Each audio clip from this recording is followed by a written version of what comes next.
Assalamualaikum warahmatullahi wabarakatuh.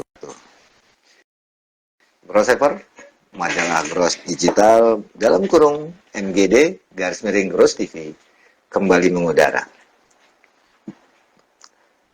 Gros di bincang santai pertama dengan narasumber dari Banten, Kang Udin Gros pernah menyampaikan, Gros hanya bertanya, narasumber menjawab. Jadi apapun yang Gros tanyakan ya itu jawabannya ada di narasumber bukan di Gros. Yang kedua, di awal tahun ini memang Gros ingin membuat sebuah kejutan. Memang 1 bulan terakhir Desember.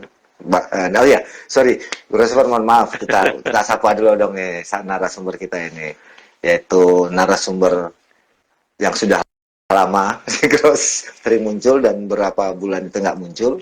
Udah Bang Eki Rituan gitu aja. Bang ER.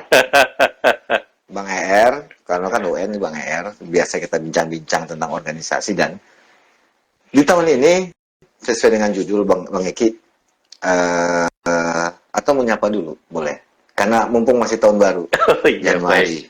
Assalamualaikum warahmatullahi wabarakatuh, salam sejahtera untuk kita semua. Alhamdulillah akhirnya ketemu lagi nih sama Bro Mahfud. Selamat tahun baru, sudah memasuki minggu keempat ya, tahun 2024. Mudah-mudahan Bro Mahfud semakin sehat, amin, semakin bugar. Juga buat kita semua, para pemirsa, sehat, bugar, bahagia, dan sukses selalu. Amin, amin. Jadi tadi diawali Gros TV bertanya, narasumber menjawab, dan pemirsa yang menyimpulkan gitu ya. Oh gitu ya, ditambahin nama Bang Eki itu. Jadi pemirsa yang menyimpulkan. Gros bertanya, narasumber menjawab, pemirsa menyimpulkan. Nah, Bang Eki, ini kan masih hangat ya, dalam artian kita masih di awal tahun, Januari, walaupun sudah mendekati akhir, tanggal 29, kalau tidak salah ya. Coba cek. Jangan sampai salah ya, tanggal. Minggu keempat lah, sudah. Sebentar ya, lagi Februari. 29 Januari, tapi bulannya masih bulan awal di 2024. Saya ingin membuat relaksasi sedikit, boleh ya? Oh, boleh. Nah, Bang Eki, kalau melihat perjalanan organisasi nih. Cintaku. Oh, bukan, Bit. Perjalanan organisasi, baik ini maupun IPAT.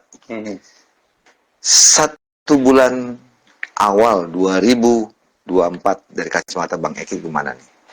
Wah, tunggu dulu. Sini, Wi. Sebentar saja, sini sebentar. Sebentar aja, sapa dulu nih, kawan-kawan mau lihat. Sebentar.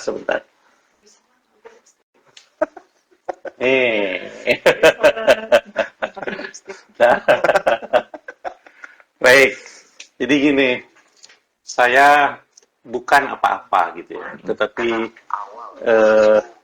ada keinginan untuk bisa berbagi kebahagiaan dengan siapapun, ya. Dan selalu saya sampaikan, salam sehat, salam bugar, salam bahagia, supaya kita semua itu berbahagia. Siap. Dan biar saya saja sama Cinto saya ini berdua gitu ya. Organisasi INI itu jangan mendua. Oh, sesuai judul. Jadi INI ini sesuai dengan apa yang dulu dicita-citakan oleh founding father ya, para pendiri lah ya. Itu menjadi wadah tunggal. Dan itu juga sudah diamanahkan di pasal 82 Undang-Undang Jabatan Notaris. Dan sudah teruji pula. Iya, sudah beberapa kali di MK kan gitu ya. Teruji kan. Ya, diuji gitu kan. Dan akhirnya tetap lolos dari ujian itu, biar saya sama Cinto saya saja yang berdua, INI tetap satu. Ya. Yang lain nggak boleh berdua gitu. Yang lain silakan berdua gitu ya. Silakan berbahagia, tetapi INI sebaiknya tetap satu. Tapi kalau di awal tahun ini, Januari ini kan mungkin dibilang awal tahun, untuk pergerakan organisasi sendiri gimana Bang Eki? Dari kacamata Bang Eki nih, baik ini maupun IPAT. Sejujurnya, saya kan selalu jujur ya, selalu jujur. Apa adanya aja. Apa adanya gitu ya. Jangan tutup-tutupin. Kekecewaan itu yang tadinya saya harapkan akan tertutupi oleh KLB, akhirnya saya juga ikut kecewa. Jadi kekecewaan pertama periode 2019 yang sudah sangat luar biasa, membuat kekisruhan dan akhirnya berdampak sampai hari ini. Dan ini akan menjadi catatan bagi kita semua. Ya. Sampai kapanpun kalau sudah bicara tentang organisasi, bahwa periode 2019-2022 lah yang menyebabkan semua ini. Tetapi kesalahan itu tentu tidak 100% ada di periode 2019-2022. Karena di dalamnya juga ada para pengurus dan juga ada para pengwil-pengwil. Ya. Nah, karena kita tahu ada kewenangan para ketua pengwil setidaknya yang ada di pasal 43 anggaran rumah tangga tentang rapat rapat pleno pengurus pusat yang diperluas, yang salah satu ya agendanya itu adalah dapat mengevaluasi Nah, kinerja dari ketua umum, apakah sudah apakah sedang atau belum, atau ada sesuatu yang seharusnya forum RP3YD itulah untuk mengevaluasi, mengkritisi, kemudian memberikan masukan-masukan ya terhadap hasil keputusan Kongres. Apa saja yang dihasilkan oleh keputusan Kongres. Di antaranya misalnya ketidakpatuhan periodeisasi. Ya. Kemudian ketidakpatuhan bahwa Kongres 2019 itu sudah memutuskan tentang tempat berikutnya adalah Jawa Barat.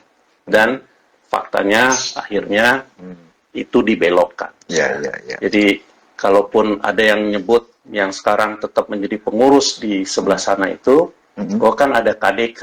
Nah, kita udah sebut keputusan di luar Kongres itu ya jangan diplesetin. Jadi membaca pasal itu kalau menurut Kang Udin ya, Prof Vidi juga ya, mesti urut gitu kan. Jangan loncat-loncat. Ya, jangan loncat-loncat dan harus dibaca sepenuhnya gitu kan. Nah, inilah yang akhirnya terjadi ya. Kita kalau mau balik ulang lagi, aduh rasanya begitu panjang deretan-deretan yang sudah saya garis bawahi dan sudah sering sekali kita diskusikan. Dan puncaknya, walaupun awal Agustus Dirjen AHU sudah mengeluarkan surat supaya tidak diselenggarakan Kongres ya, kecuali itu disepakati bersama. Tapi ternyata akhir Agustus ya, Yualita Trifirdaus tetap melaksanakan Kongres yang hanya dihadiri sekitar 160-70-an orang secara fisik ya, kemudian menyelenggarakan itu tidak sesuai dengan anggaran dasar dan anggaran rumah tangga. Dipaksakan, tempat dipaksakan, sistem pemilihan itu juga dilanggar, tata caranya juga dilanggar, dan sampai dengan keterpilihan ya, kalau menurut saya itu tidak memenuhi ketentuan ADART. Berikutnya, secerca harapan ya kita berikan kepada para ketua-ketua pengwil yang sebelumnya kita sudah ingatkan, ayo silakan, segerakan, ambil ya kewenangan itu karena sudah diatur di pasal 21 ayat 2 ya. Nah, supaya ayat 3 dan ayat 4 supaya segerakan KLB, dia punya kewenangan gitu kan. Dan itu berjalan kan?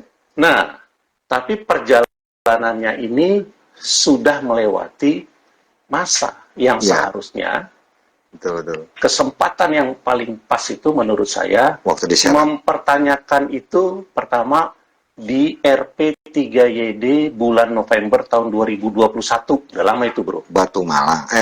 Batu Malang. Batu Malang itu 6 bulan sebelum berakhir periode. Di situ saatnya minta diklarifikasi kenapa RP3YD itu tidak bentuknya prakongres. Nah, kemudian harusnya pada saat itu ada penjelasan dan kemudian diputuskan secara bersama-sama akan dilakukan pengunduran dengan mekanisme apa yang sesuai dengan disepakati lah ya.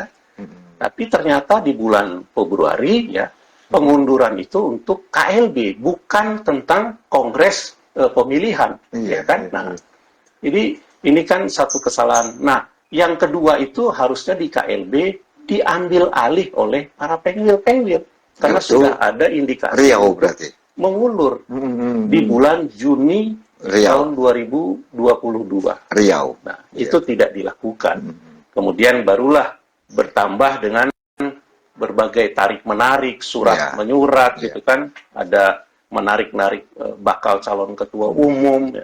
Kemudian membawa serta Pak Dirjen. Nah, stakeholder ya, diajak-ajak semua. diajak-ajak, kemudian dijadikan rembuk nasional itu seperti salah satu institusi pengambil keputusan sebagai alat perlengkapan organisasi, padahal kita tahu anggaran dasar yang kita pakai itu adalah hasil KLB bulan Mei tahun 2015. Ya. Di pasal 10 itu hanya ada 4 alat kelengkapan organisasi itu. Terakhir Ada rapat anggota, kongres luar biasa, konperwil, dan seterusnya, pengurus pusat, wilayah, daerah, kemudian Dewan Kehormatan, kemudian Mahkamah Perkumpulan. Ya. Tidak ada rembuk nasional. Dan akhirnya ke bawah-bawah ke Komisi 3. Ya.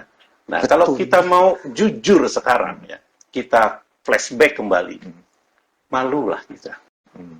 Benar kan? Nah, Ya. akhirnya karena sudah ke bawah, keseret, nah akhirnya Pak Dirjen juga mengeluarkan beberapa aturan-aturan yang berseberangan dengan ketentuan pasal 82 ayat 1, ayat 2, ayat 3, dan ayat 4 Ya. Undang-Undang Jabatan Notaris. Betul. Nah, akhirnya dipertontonkan kepada masyarakat banyak Melalui yang Komisi 3. seharusnya ya organisasi itu menjaga ya, kewibawaan kementerian. Kalau secara jabatan kan kita ini diangkat, diberhentikan oleh menteri, Betul. ya kan? Seharusnya kita menjaga wibawa kementerian. Ini dibawa ke Komisi 3. Nah, ini akhirnya